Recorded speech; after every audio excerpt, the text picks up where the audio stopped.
All right. Reading out loud is the subject line. Hi, I just started watching your podcast. Oh, I guess on YouTube maybe.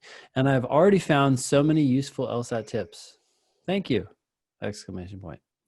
I've been missing 3 to 7 questions on logical reasoning for the last 5 practice tests and countless drills.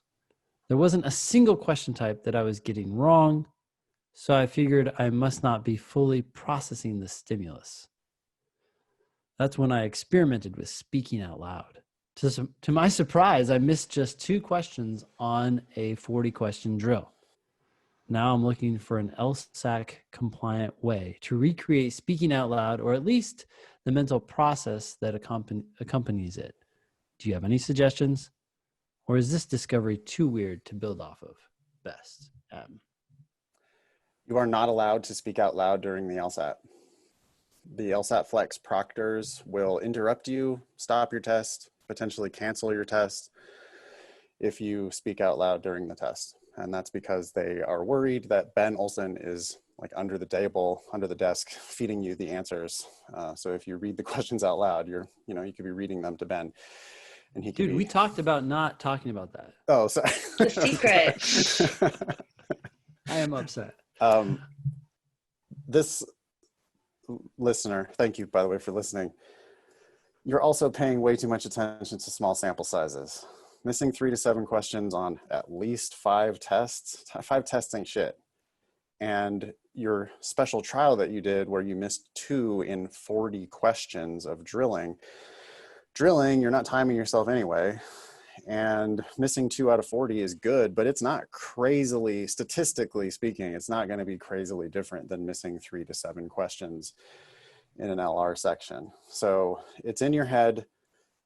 It's probably not actually helping you.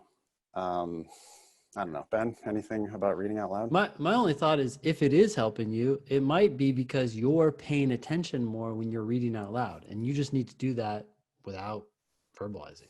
Pay attention more? Yeah, like listen to what. Slow down. It makes you slow down. I agree. Yeah, I think it's totally a slowing down thing. I mean, it's not, you're not doing it in a timed setting anyway. So it takes a lot longer to read out loud than it does to read in your head. And so you necessarily have slowed down. Yeah.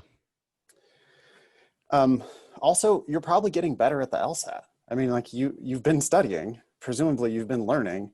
And so the most recent trial, you did better, but it doesn't have to be just because you read out loud that time. It could be that you've actually built some skills that aren't related to the reading out loud. And you finally got paid off. So the conclusion doesn't necessarily follow, is what you're saying. That they correct. Wow. You have a name for that. Huh? What is that called? Yeah. Well, really quick, back to your point about drilling. Yes. Drilling is like so different. There's no time limit. I don't know. It's just not a good comparison. People totally don't understand sample sizes either. I mean, they really don't. Y'all do not understand how long the long run actually is, or how long the short run is. 4 tests, 5 tests is nothing. And students love extrapolating from less than that. They want to find trends in their most recent one data point. Have we talked about the evolutionary reason that people tend to spot trends when they is this going to be like, are you going to give us a lesson on like thinking fast and slow?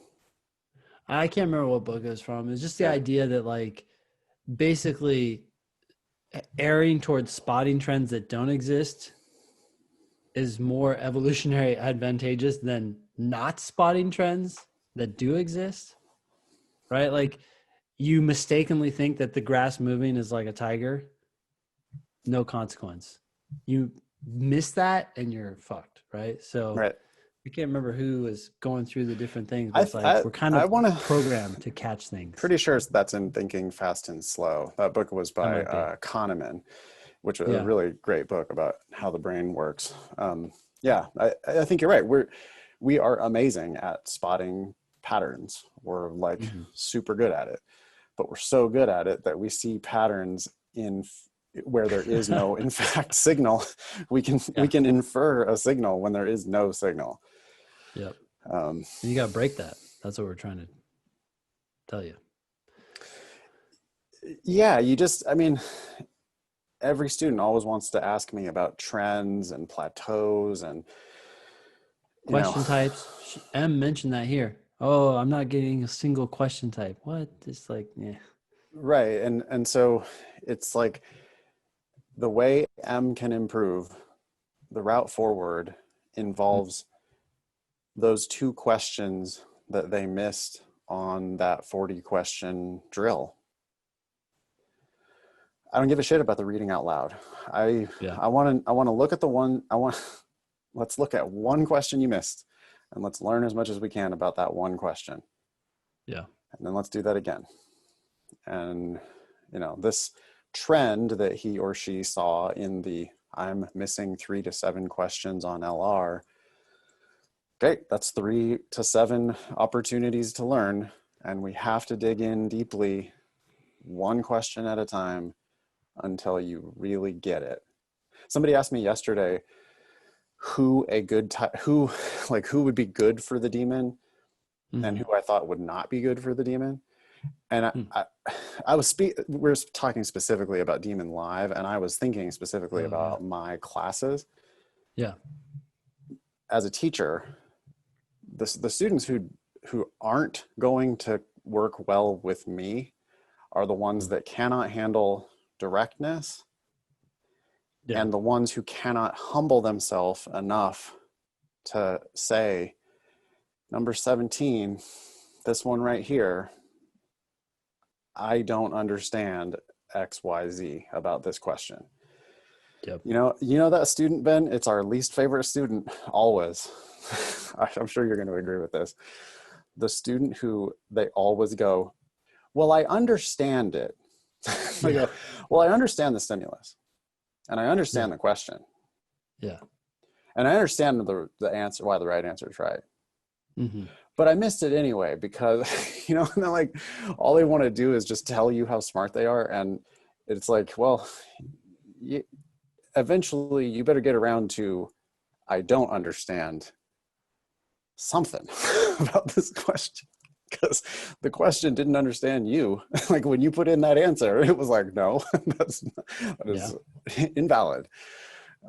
So anyway, we have that culture for sure within the LSAT demon that we're, especially me, I'm going to communicate very directly to you about the things, here's why it makes sense. Here's what they meant. Here's what they said. Here's what they asked. Here's what they meant. This is why this is the answer. And by the way, I predicted the answer because it makes perfect sense. That's the direct kind of a teaching style that we have. But we also really, really need our students to tell us the stuff that they don't understand and to ask us good questions. And we have 100 different ways for people to do that. Yeah. In the live classes and via the ask button, which by the way, Ben, I think we're back to a 24-hour max turnaround time on the ask button. Oh, great. Yeah. Anyway, that's all at lsatdemon.com if you want to study with us.